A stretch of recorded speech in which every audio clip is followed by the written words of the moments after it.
My husband looked at me across the dinner table and quietly said, "I think it's time we ended this." 14 years. 14 years of marriage.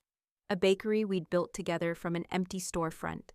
A home filled with memories. Thousands of mornings waking up before sunrise to bake bread side by side.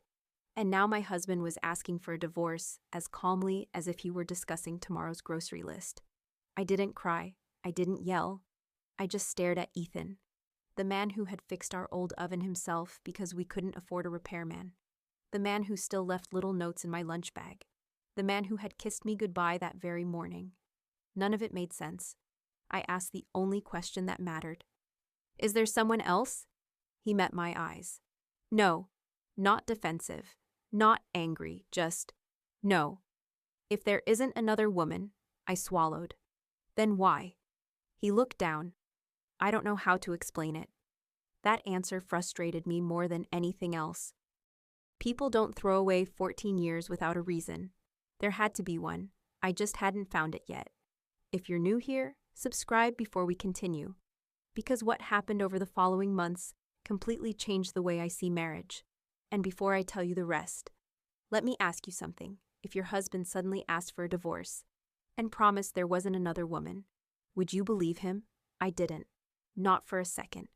I met Ethan Walker in 2010. I was 27 and worked at a neighborhood bakery.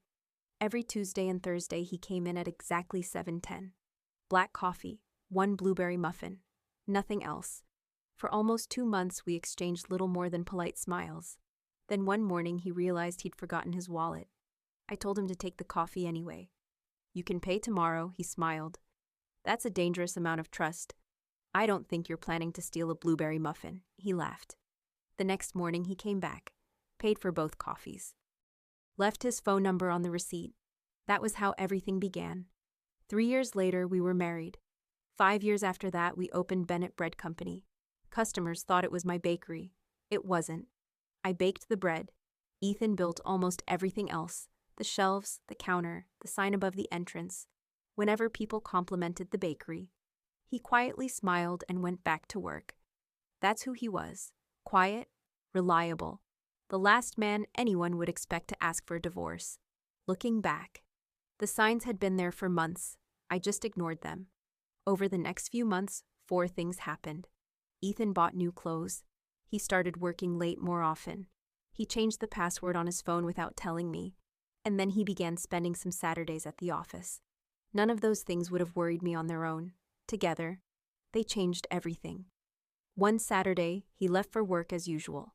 Around noon, I realized he'd forgotten his lunch. I decided to surprise him. When I walked into his office building, the receptionist looked confused.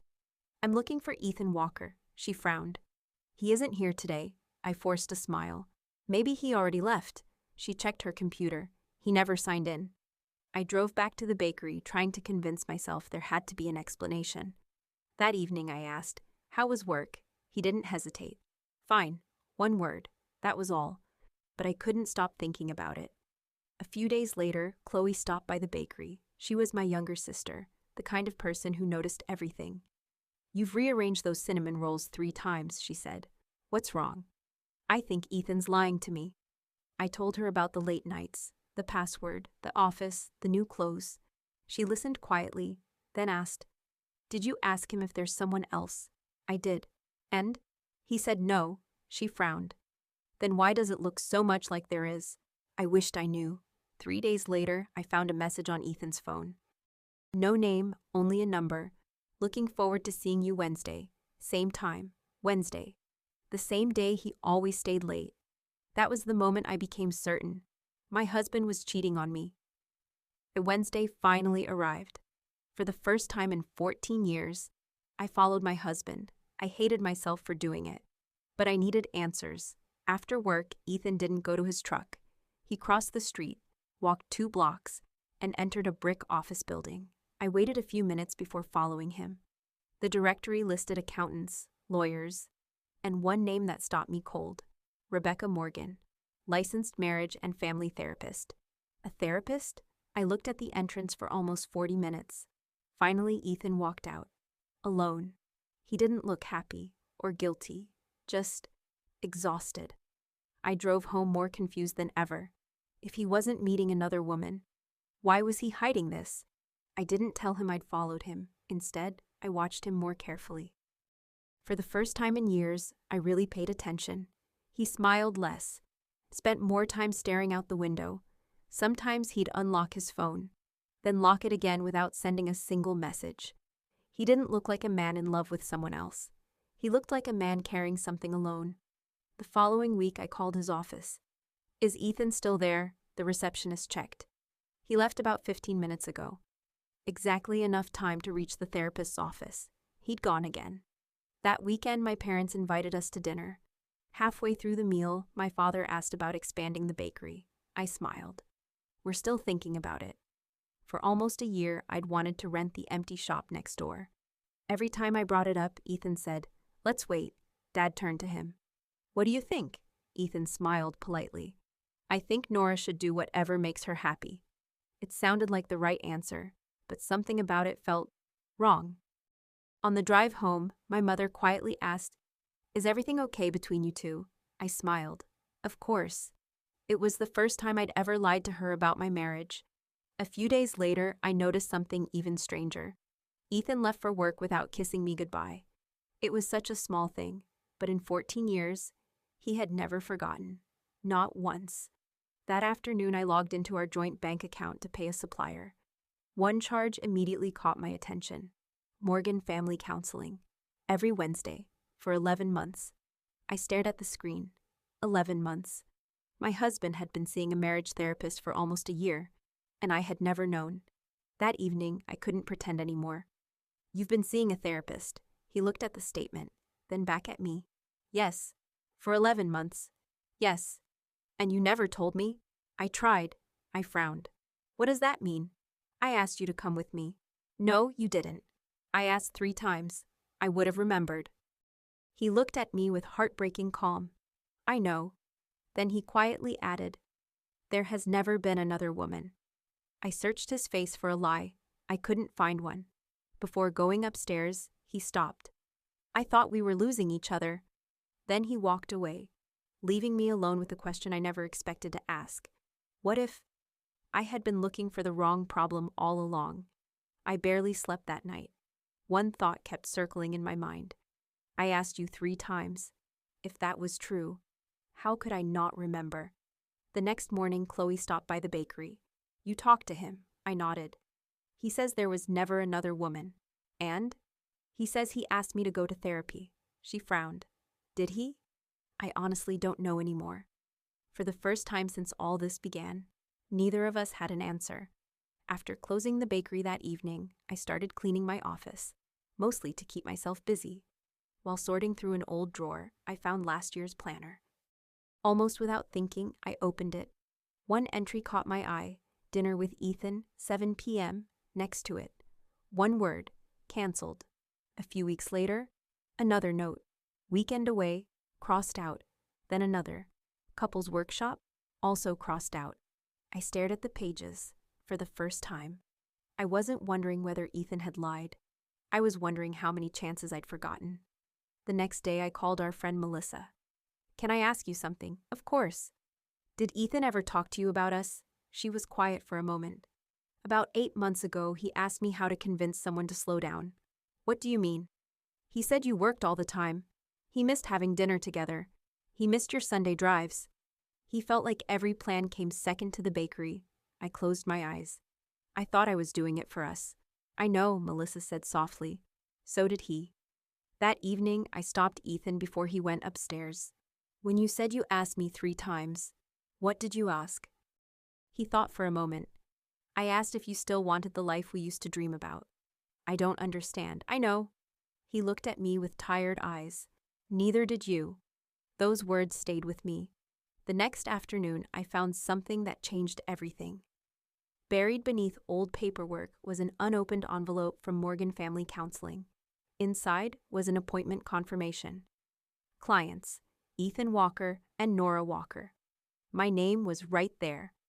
At the bottom, someone had written, "Canceled by client," not "clients, client." I drove home with the paper trembling in my hands. When Ethan walked through the door, I placed it on the kitchen table. He looked at it, then quietly said, "You found it. Who canceled it?" He didn't answer immediately. Then he walked to a drawer, took out a folder, and handed me a printed email. It was from my account. I read it. "I can't make it. The bakery comes first. Maybe another time." I couldn't remember writing it, but I had. Ethan waited until I finished, then quietly said, "I wasn't asking you to choose between me and the bakery." He paused. "I was asking you to choose us for one afternoon." I couldn't speak. For the first time, I wasn't questioning his version of our marriage. I was questioning mine.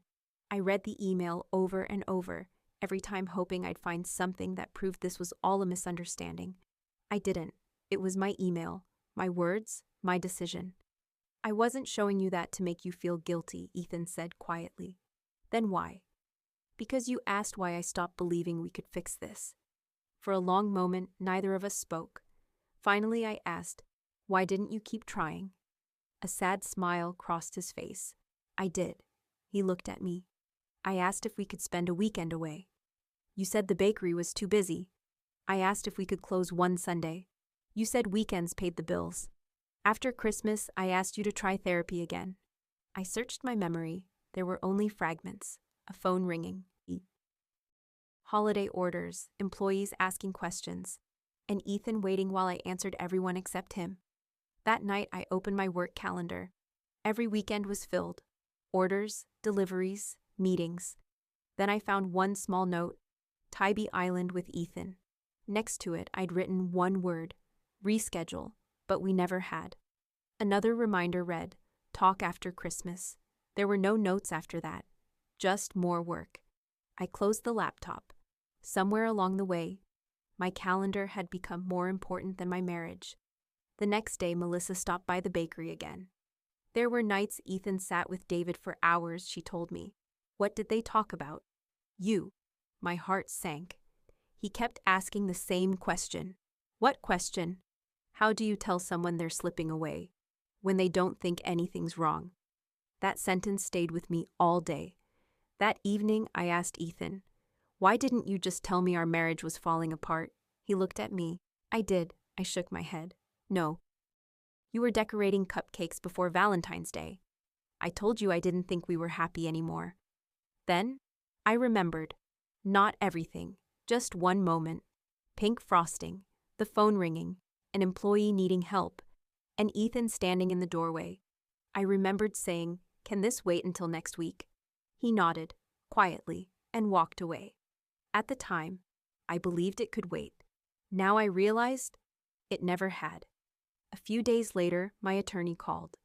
"Ethan has signed the settlement." I expected a fight over the bakery. Instead, she said, "He's giving you his half." I stared at her. "What?" "The bakery, the house, everything." I couldn't believe it. When I got home, I asked him why. He looked around the kitchen before answering. "Because you built that life." "No, we built it." He smiled sadly. It stopped feeling that way. He looked down. I became the man who fixed things, carried boxes, loaded flour. But I stopped feeling like your partner. Then he looked back at me. I never wanted half the bakery.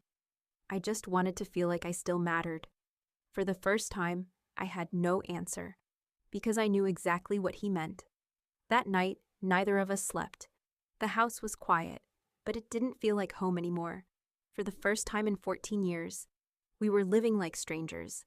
A few days later, I closed the bakery early. I found Ethan sitting on the back porch, watching the sunset. I sat beside him. "I've been thinking," he nodded. "So have I." I took a deep breath. "I'm sorry." "For what?" "For believing we'd always have more time. For choosing work over us. For not hearing you when you were asking for help." He looked at me for a long moment, then quietly said, "I never wanted an apology. I wanted a partner." Those words hurt more than anything else he'd said, because they were true. After a long silence, I finally asked the question I'd been afraid to hear. If I had noticed sooner, would we still be together? He closed his eyes. "I honestly don't know. I wish I could say yes, but I don't want to lie to you anymore." I nodded. For the first time, The truth hurt less than false hope. 3 weeks later, we signed the divorce papers. There were no arguments, no courtroom drama, no fight over money, just 2 signatures ending 14 years together. Before leaving, Ethan looked at me. I hope the bakery becomes everything you dreamed it would. Tears filled my eyes. I couldn't have built it without you, he smiled. I know. Then he walked away. Almost a year passed. The bakery expanded into the empty shop next door. It was everything I'd once dreamed of. More space, more customers, more success. But the change I was most proud of wasn't the expansion. It was 6 small tables near the front window, a place where people could sit, talk, slow down. Years earlier, Ethan had suggested adding them. I'd said we didn't have room. It turned out we always did. One Saturday morning, the bell above the door rang. I looked up. It was Ethan. For a second, we simply smiled at each other. The place looks beautiful, he said. Thank you. You finally expanded. I did. His eyes moved toward the tables. You remembered. I did. I poured him a black coffee, then placed a blueberry muffin beside it. Just like the day we met. He laughed softly. You still remember. I always will. He looked around the bakery one last time. I'm happy for you, Nora. And you? He smiled. I think I'm finally at peace. I believed him. As he reached the door, he stopped. I hope one day you stop blaming yourself. I smiled sadly. I don't blame only myself anymore. I think we both stopped seeing each other. He nodded. I think you're right. Then he walked outside. This time, I didn't hope he'd turn around. Some love stories don't end because people stop loving each other. They end because they slowly stop making room for each other. Looking back, I spent months searching for another woman. I followed my husband, checked his phone, questioned every late night. I was so busy looking for someone outside our marriage that I never noticed what was quietly disappearing inside it. If this story teaches anything, it's this. The people we love rarely ask for grand gestures. Sometimes, they're only asking us to notice they're still standing beside us. And sometimes, by the time we finally do, they're already walking away.